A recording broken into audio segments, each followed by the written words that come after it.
So, having introduced the concept that momentum is conserved in collisions in the absence of external forces, what about kinetic energy?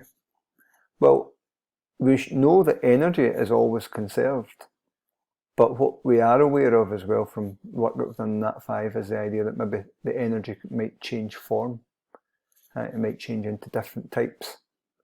But if we have a look at it, it might not be unreasonable to expect that maybe there's something going on with kinetic energy. It's quite similar in form to momentum. I don't know why that half's out of place. So, if we watch what happens to the trolleys, it's just a standard collision. They're not stuck together. Okay, I'm going to get the basic idea there. Let me reset. And if we look at it again, and now try working out the kinetic energy involved. So we'll get the numbers up there.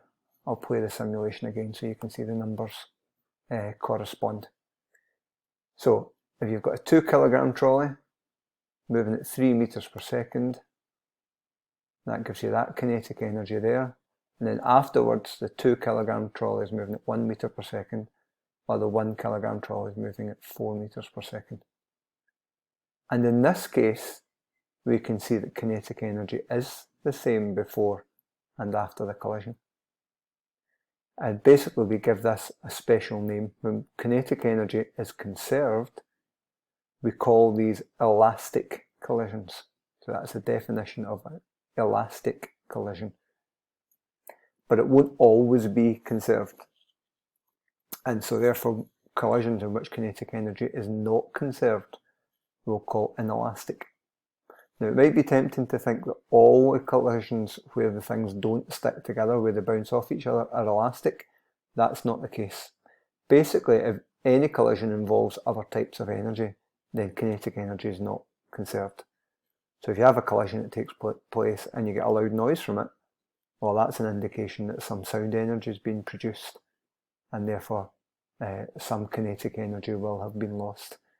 So it's not just to do with whether they stick together or not, although that can be kind of tempting to think about that.